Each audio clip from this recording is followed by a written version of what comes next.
kulan ballaaran oo loogu dhiirigelinayay dhalinyarada Soomaaliyeed ee maandooriyaha kasoo digavrogtay laguna gacan haantinayay kuwa hadda ku fogan balwada xun kuwa kalena naftooda ku waayeen ayaa waxaa lagu qabtay magaalada Minneapolis ee gobolka Minnesota ee dalka Marekanka.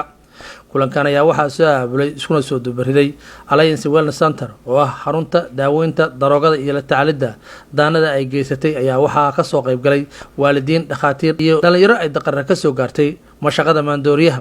Khadar iyo Cabdiraxmaan waxay aasaaseen urur lagu magacaabo caawinta jiilka soo kacaya Generation Help waxayna ka soo digavrogteen jidkii jilaafada badnaa ee maandooriyaha. waatan Samsam Axmed oo ku soo dhaweynaysa muqbaahiyaha. Khadar iyo Cabdiraxmaan waxay sameeyaan organization la dhaho Generation Hope oo dhalinyaro waaye. They're both about 21 or 22 years old.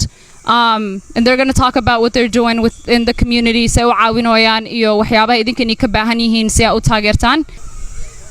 I've been sober for about a year. waxaan ka caagay sanad iyo 2 bilood maandooriyaha. waxay igu qaadatay inaan iska daayo muddo dheer. waxaan ku waayay saaxiibo badan. waxaana wax badan ka bartay naftayda iyo waliba bulshada aan ku soo dhex koray. Sumaya waxay ka mid tahay gabdhaha ka soo laabtay beenta iyo hawada maandooriyaha waxayna hadda bulshada Soomaaliyeed la wadaagaysaa waxyaalihii ay soo martay waxayna uga digaysaa dhalinyarada kale. Alhamdulillah, like I came to realize that, you know, without the struggle, Ilaahay ayaa mahadda iska leh. waxaan soo ogaaday runta haddaana dadaalin oo aana soo dhibtoon naftayda la harbin meesha maanta aan joogo ma joogeen. waxaan ii furmay indhaha. waxaa idinkula talinayaa inaad familkiina ku xirnaataan waayo isaga ayaa idin garab taagan. what you gotta watch out for and who's really there for you at the end of the day, you know.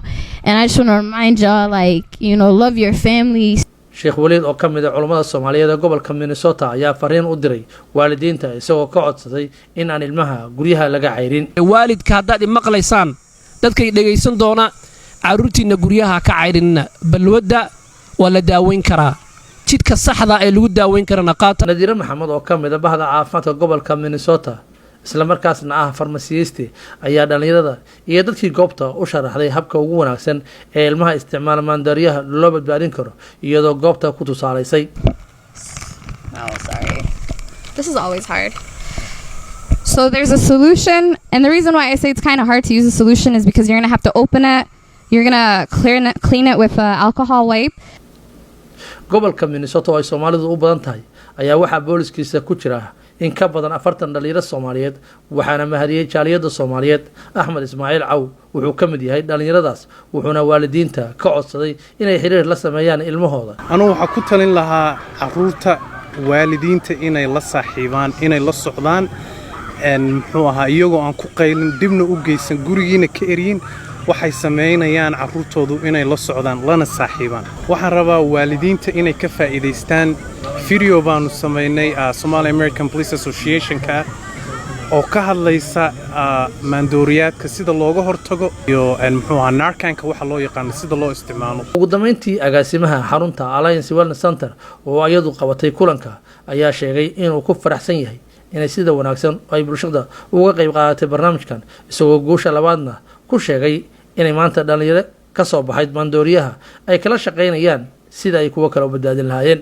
wallahi aad baan u farxay maanta xafladan qabanay dad badan baa imaadaysa u jeedin waalidiinta iyo dadka dhalinyarada aan ugu talagalnay barnaamijkeena u sameeyno ilmihii dadka u waqtigiin ma badan baa ku dhintay opioid crisis kan xagga Minnesota Minneapolis gaar ahaan.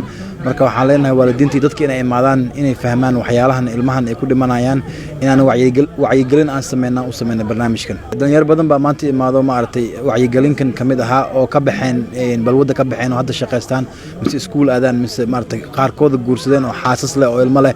marka waxaan wax laga bixi karo waa wax la daaweyn karana waa. Cabdi Ismaaciil warbaahinta qaranka Minnesota Marekanka.